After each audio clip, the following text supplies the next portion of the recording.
these folks done brought military tanks, armor trucks, police cars, and all type of stuff to come apprehend Atlanta OG KK from his house, bro. Where's moving, everybody? Hey, so look, check it out, right? I got a quick little story for y'all, man. Some of y'all may or may not know who I'm talking about, you know, but definitely an Atlanta legend, you know what I'm saying? If he ain't yet, then he's going to be. You feel me?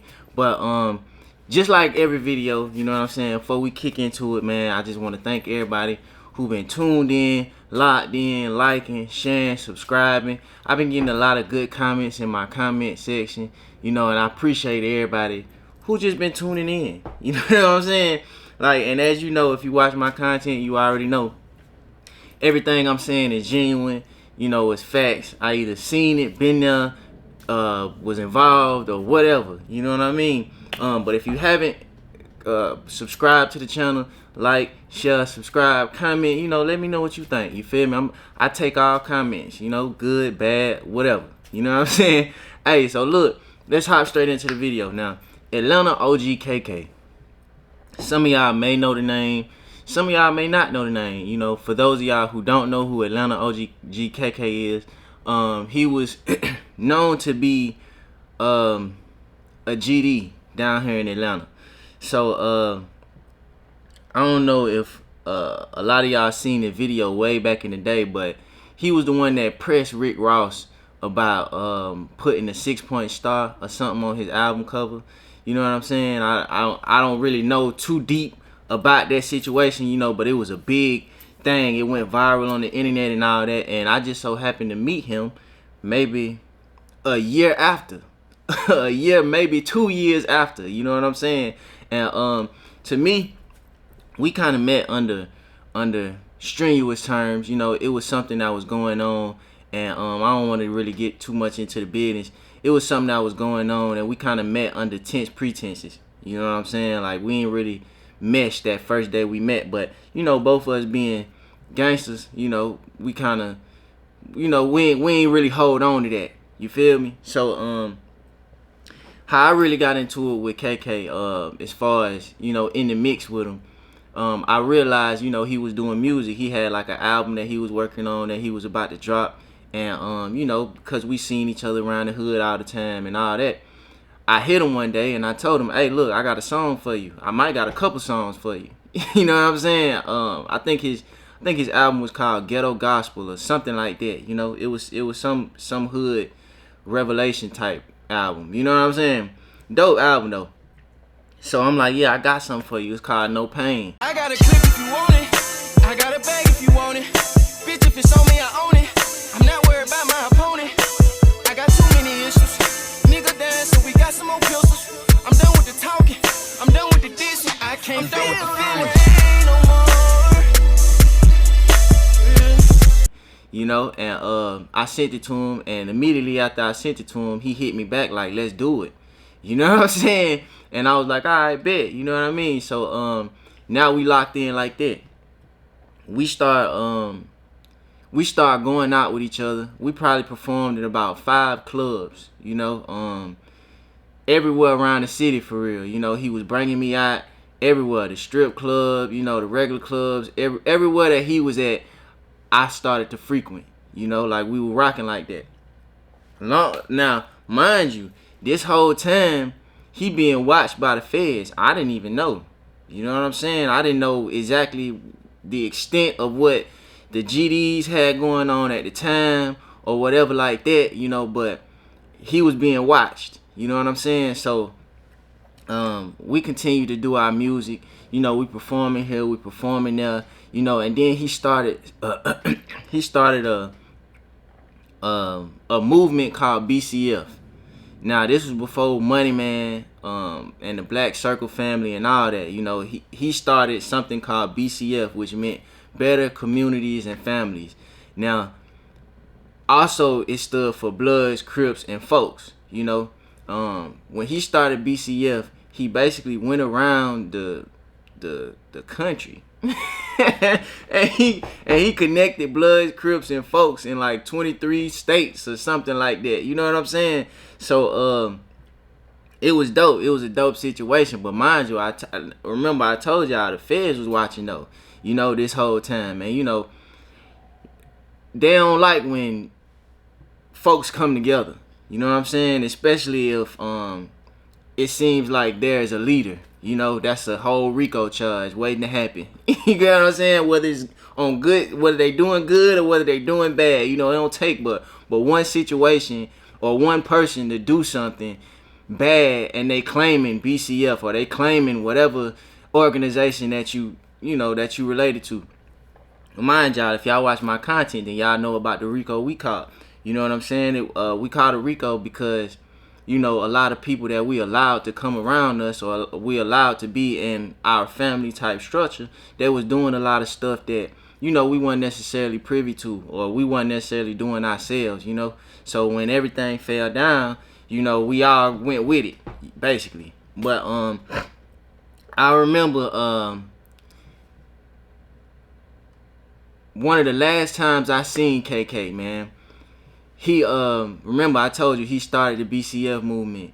He brought together the KKK was rallying in Stone Mountain, Georgia. So this guy brought together, mind you, he's been bringing folks together for months at this point. You know what I'm saying? So he found out where the KKK was rallying, and he brought a whole bunch of Crips, a whole bunch of Bloods, just a whole bunch of gang members to the site where the KKK was. And they didn't allow all the gangsters inside of the building or the surroundings that the KKK was actually at, so they were separated by like a gate. Crazy. It was like some old 1950s type situation, you know what I'm saying? Like without the hoses, you know what I mean? So check it out, right? KK, man, he led a whole army of people down there to the rally, and they basically shut the KKK rally down. You know, nobody was hurt or nobody was touched or anything like that, you know. But these KKK members, you know, when they usually meet up, I'm guessing, you know, nobody knows when they meet up. You know, they just have a cool little meeting. You know what I'm saying? A cool little meeting. They be on Stone Mountain, top of Stone Mountain, wherever they be at. You know what I'm saying? And they just be kicking it, you know, and they do they planning or they do whatever it is that they doing. Now, this particular day, KK brought a whole bunch of gangsters, you know, to the site. And they were just going back and forth. You know what I mean? They was the KKK couldn't even do what they came to do because you had all these gangsters on the other side of their fence cussing them out, saying crazy stuff to them, you know what I'm saying? Marching for peace, equality, whatever the case, you know what I'm saying? I was supposed to make it there. I ended up getting there late, you know what I'm saying? Because I had other stuff to do. I think I had another show or appearance or something like that. But I ended up popping up late, you know, but that was one of the last times I seen him, right? The very last time I seen him, mind you, everything ended well. The police came out. They didn't arrest anybody, or they might have arrested a couple people. I feel like they did arrest a couple people that was just real vogue out there. But for the most part, you know, they didn't arrest, you know, just too many people on our end of things. You know, they just severed ties. You know what I'm saying? They diffused the police diffused the situation, and you know, everybody went their separate ways. You know what I'm saying? So I remember, you know, everybody coming back to the hood and feeling accomplished. You know what I'm saying? Like, they just shut that down. You feel me? Like, and it was a dope situation. It was a dope feeling. I can't even cap. But when that ended, you know, we should have known it wasn't gonna end there. Like, we should have known, you know, we just broke up a whole rally. They wasn't finna just let that go. You know what I'm saying? So I remember maybe like 2 or 3 days after that, or it might have been a week. I don't know. Don't quote me on that. You feel me? But right after that, KK was about to go out of town for a show, and he met up with me. He called me to meet him off Counter Road at the Waffle King. It ain't no Waffle King up there no more. It used to be. So I met him up there at the Waffle King to basically give him a shirt or something. Me and my bro, we gave him a shirt so he can, you know, wear it during the concert. You know what I'm saying? Back then we used to have a whole bunch of wildlife shirts with the wildlife bear on them. You know, everybody used to wear them. I link a picture in this video. So we drop off the shirt and he asking me like, "Hey man, you want to come do this show with me? You know, we going and we coming right back." And I'm like, I just wasn't feeling it, you know. Mind you, I've been rocking with Cuz like for months now, you know what I'm saying? Or at least a month, you know, like rocking hard though, you feel me? We going from show to show, you know. He coming to my house, he picking me up in Sprinters and Ferraris. Like he had a whole bunch of stuff going on, you know what I'm saying? So I'm like, nah, I really ain't feeling it this go round, you know what I'm saying? I don't really just want to go out of town right now, you know. I might have had a prior engagement that I had to get to, if not that night, then the next day, you know. But something was just telling me to just chill, you know. So we gave him his shirt and he rolled off. You know, we dapped each other up. He rolled off. That next morning, the very next morning, I'm getting all these calls. KK getting picked up. Folks is just telling me what's going on, right? So I turned on the news. Everybody saying turn on the news. I turned on the news, man, or it might have been social media or something. I don't know. I turned something on. Somebody might have sent me a post or might have told me the news channel to watch or something. I don't remember exactly, but I'm looking at the post or whatever it was I was looking at, and all I see is a military tank on flat shows, bro. And if you know what if you know Atlanta, then you know flat shows. You know what I'm saying? And if it wasn't exactly on flat shows, it was in the flat show area, you know, which is where KK used to stay at the time. So, man, I'm looking at the post and they got KK hemmed up, bro, in the next to the military tank. These folks done brought military tanks, armor trucks, police cars, and all type of stuff to come apprehend Atlanta OG KK from his house, bro. They felt like he was that big of an influence where, you know, they had to just about bring the military on everything. It ain't funny, dog. You know, free OG KK, you know what I'm saying? Because he was definitely a real one. You know, one of the realest guys I done ever met, you know, in this business and in this lifestyle, you know, in that gangster lifestyle, you know what I'm saying? He was definitely somebody that that you not only wanted on your side, but you know was a good dude to deal with. You know what I mean? I think so they ended up picking him up, and all I remember is the message that he gave everybody before they closed the door on him and sent him off to prison, man. And it was basically, you know, nothing crazy. It was just basically like these folks trying to railroad me, you know, because I'm out here doing good stuff. You know, I love y'all, I love everybody, love my family, I love my kids. You know, he had kids that was still young, and they snatched him up, and I think he got like 15 years, maybe like 20 years or something like that, right? And he been gone ever since. You know what I'm saying? I done wrote him before on Instagram and things like that. You know, we keep in touch moderately, you know, and even they started a petition at one point to free OG KK, but the judges wasn't even trying to look at it, you know, or they wasn't even trying to go through with it. You know what I'm saying? They just felt like he was just too big of a risk to have out here in the community. You know what I'm saying? And me knowing KK, man, even when we did our video together, which I dropped the link in the comments also. When we did our video to No Pain, I remember we went to a couple different hoods in our area, you know, and he helped some people out. He gave some people money. He let other people get interviews, you know, that was up and coming or that frequent that hood a lot. You know what I'm saying? He just tried to put a lot of shine on, you know, people with less. You know what I'm saying? And I'll never forget it. I'll never forget it. The day that we shot the video, we went to the club the night before. we went to the club the night before. It was like 2, 3 in the morning, right?